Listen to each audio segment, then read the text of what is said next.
Ethics in Academic Libraries. This webinar will outline the issues with ethical training in academic libraries. The field lacks a formal guideline, and many ethical issues are hidden from the public eye. Here, I will present some of the main issues and highlight some approaches to integrating ethical training into everyday work. First, there seems to be a lack of ethics training. The library and information science field has been slow to incorporate ethics into its training. MLIS programs do not require ethics classes for degree completion, and many public and academic libraries do not have formal ethics training for employees. Kendrick and Levere mentioned that much of the ethics training happens on a local level, with employees learning on the job, figuring out how to deal with ethical dilemmas as they arise. This article was written 10 years ago, but it still seems to hold true that there aren't industry-wide standards for ethics training.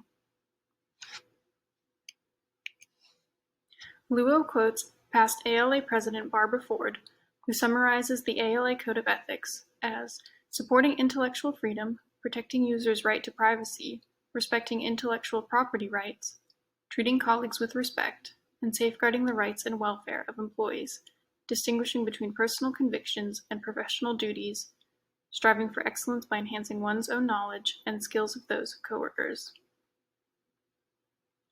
Shachef explained that there are three types of ethical codes: aspirational, regulatory, and educational. Barsh and Lazewski believe that the ALA Code is primarily aspirational, as it does not regulate or provide concrete guidance on implementing systems of procedures for dealing with ethical dilemmas. Luo mentions that there has not been much research done on how librarians recognize and solve ethical dilemmas. Barsh and Lazewski note the severe lack of ethics training in library management and instead focus on the ethical framework laid down in the business industry.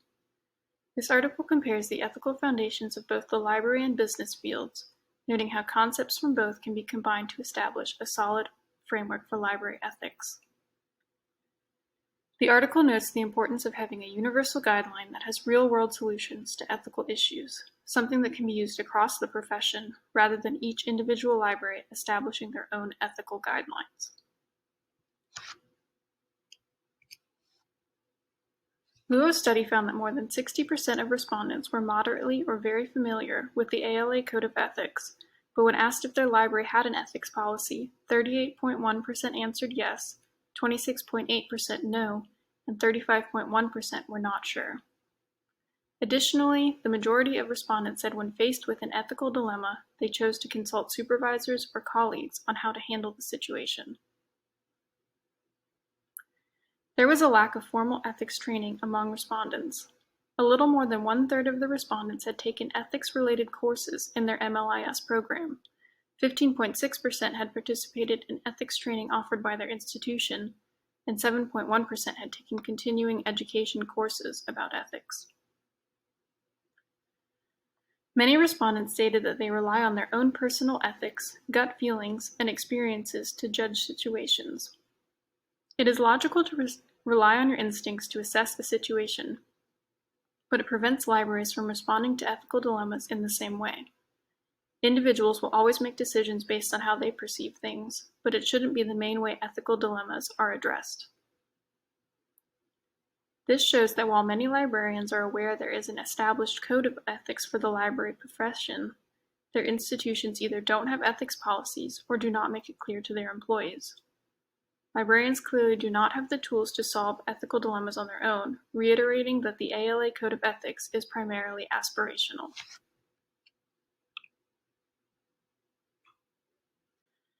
I will talk about three areas in an academic library that ethical issues tend to occur. The first area is reference ethics. Luo describes a wide range of ethical dilemmas that arise in reference services. The beginning of the article mentions the transition from traditional reference service to providing access. Reference librarians are no longer solely an information source. Instead, they have become a point of access, teaching patrons how to navigate both print and digital materials for themselves. Reference librarians handle a wide variety of tasks, and they are changing all the time. The increased digitization of information and availability of technology provide new and uncharted ethical issues. An example of an ethical dilemma in reference services is a user requesting private information about others, or revealing their own private information excessively. It can be hard to know when to draw the line when discussing personal information, and reference librarians should have a clear set of guidelines to know when to stop a patron from divulging or asking for additional personal information. Personal biases is another issue that can affect a reference transaction. A librarian could knowingly or unknowingly censor information that could help a patron because they don't want the patron to look at certain materials. For example, if a patron asks for information about reproductive rights and the librarian only provides materials that show one side of the argument, that becomes an ethical issue. Reference librarians have a responsibility to provide equal, unfiltered access to the information that patrons request. However, users could ask for information on subjects that are harmful or illegal or simply very sensitive in nature. This provides a different set of ethical questions. Does the reference librarian provide materials on a subject if they have reason to believe it might harm the patron or people around them? Instances like these are why we need a clear set of guidelines on how to handle situations. Luo goes on to determine that the first step in addressing ethical dilemmas that librarians face is creating a set of tools that promote ethical literacy. Formal training will enable reference librarians to address these situations in a more comfortable and knowledgeable manner. Next, we will talk about digital ethics. With technology continuously advancing, libraries are faced with new ethical dilemmas about patron privacy. Academic libraries in particular offer much more online content with less ability to restrict and protect the collection of patrons' data. Patron searches, downloads, logins, etc. are saved and accessible by third parties that libraries enter agreements with, such as ebook vendors, periodical vendors, aggregate database platforms, and more. It was easy to delete the loan history of a physical item in a single library, but now libraries must navigate their promise to protect patron privacy in an increasingly digital world.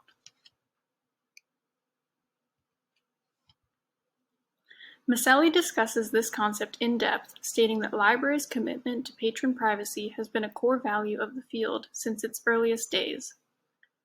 Libraries can help patrons protect their personal data. Maselli lists some privacy protection technology tools, such as web browser plugins to block behavioral tracking and data collection, tools to protect the user's data in transit like VPNs or to hide one's location like the Tor browser, and encrypting various data in storage, such as emails. Maselli notes that along with these types of software, knowledge of how to install and use them is equally as important.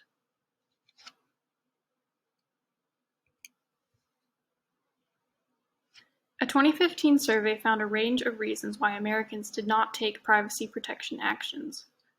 These include the perceived difficulty it would entail, feeling like they have nothing to hide, lacking the time and/or technical expertise, the fear of attracting greater scrutiny, and valuing the perceived safety afforded by surveillance. Additionally, many people who take privacy protection actions do so incorrectly or utilize software they are unfamiliar with, and that ends up being neutral or even harmful to their personal data and/or devices.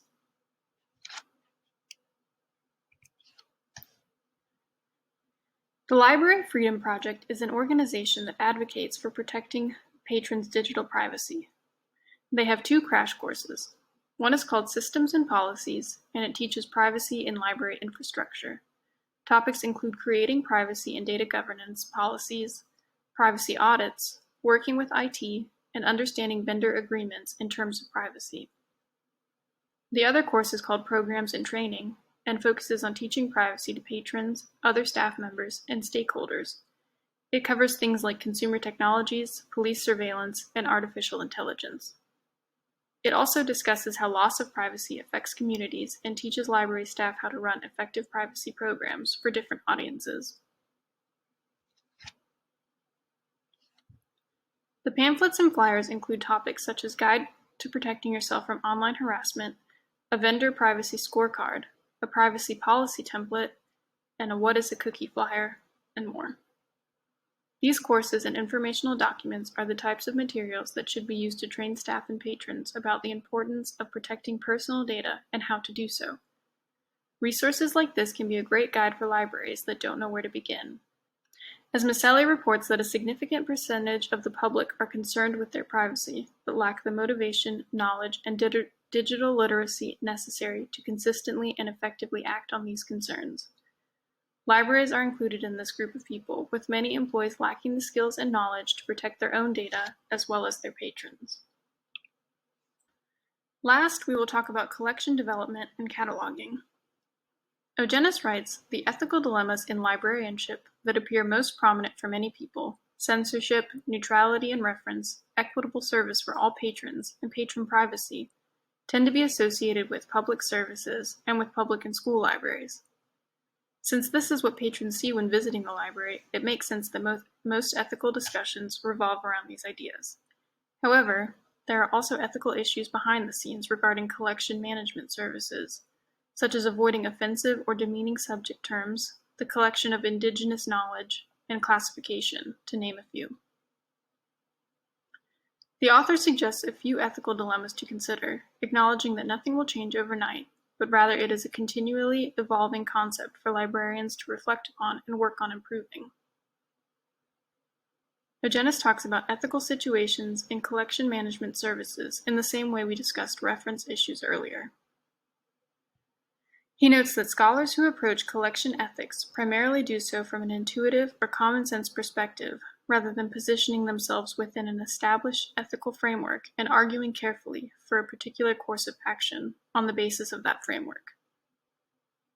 It makes sense that the discussion would begin in an intuitive way, but it should not be solely based on common sense.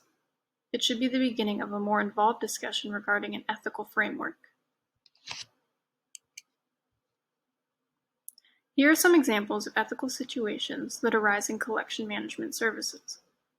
The first example is about subject headings. Ogenis states that it would seem that the removal of inappropriate language in subject headings would be unproblematic. Everyone would like to avoid headings that are racist, offensive, non-inclusive, etc. However, you run into problems with terms when the problematic term is the most used term in a society. People wouldn't know what to search for otherwise. Additionally, there are terms that have changed quite rapidly in past decades, such as the term African American or the LGBTQ+ acronym. The second example focuses on collection development. Ogenis provides a few instances that could raise ethical concerns, such as a library accepting a book donated by a racist organization, selecting Holocaust denial literature, or placing warning labels on inaccurate or out-of-date items. As noted earlier, many librarians use an intuitive position on selection. Since no library can acquire everything, selectors use their best judgment to select items that best fit the needs of their local population. Librarians mostly agree that all patrons have an equal right to access any resource, but this conflicts with the desire to provide accurate and inclusive information. Ogenis addresses these issues by providing an ethical framework for collection management services. His guidelines suggest that ethical decisions should center around the least advantaged group, and the idea that freedom of speech does not inherently mean that libraries have to collect materials on every subject or viewpoint.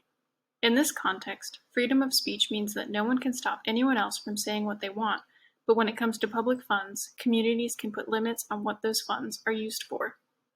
These provide some basic concepts for how to begin addressing ethical dilemmas in collection management services, since it is the area of academic libraries that has had the least amount of research. Many researchers are focused on public-facing ethical situations, but collection management issues are just as important. These are my findings. There are common themes in the literature I read for each of these categories. First, that there is little to no guidance available for ethics training in the library and information science field. A common complaint is that the American Library Association's ethical guidelines provide an unattainable goal. The ALA ethics guidelines have been described as aspirational rather than solution-based. It is a list of how libraries would like to be ethical, but no clear instructions on how to handle ethical dilemmas. Additionally, many libraries don't have ethics codes, or at least don't promote them to their patrons and employees. In addition to the ALA Code of Ethics, libraries should establish codes that provide real-life solutions to ethical situations that commonly come up. Having a roadmap of how to handle a situation will make library staff more comfortable with facing ethical dilemmas and give them the tools necessary to solve new problems in the future that they might not have already come across. A challenge that Luo notes is that different libraries may interpret the ALA Code of Ethics differently, leading to differing ethics policies between libraries. Ideally, the ALA Code would provide clear guidelines on how to handle specific situations, but since it is more aspirational, this might be difficult for libraries to gather all the knowledge they need from this document alone. This brings me to the second common theme, that the LIS field needs to establish a universal framework for ethical literacy that can be used across the field. It needs to be universal to prevent libraries deciding what is ethical on their own, creating disparities between branches, states, or types of libraries. Academic, public, school, and special libraries should all be able to use the same guidelines to create a training program that works for their employees and their community. Research shows that many librarians turn to their supervisors and colleagues for assistance in handling ethical dilemmas, so one of the main solutions would be encouraging ethical literacy.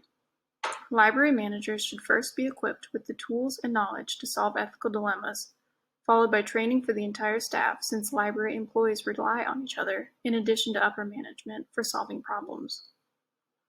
Ethics training should also include lessons on how to communicate the ethics policies with patrons, as many librarians have a hard time saying no or telling a patron they cannot do something due to copyright law, library policies, etc.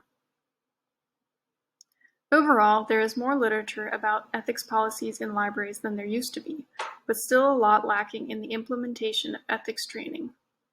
Most people in the library and information science profession want to do what is right, but it can be tricky to know what that is without a clear set of guidelines. My hope is that academic libraries will continue to work on a framework for ethics training and implement training and policies that work for many academic libraries across the country. Thank you.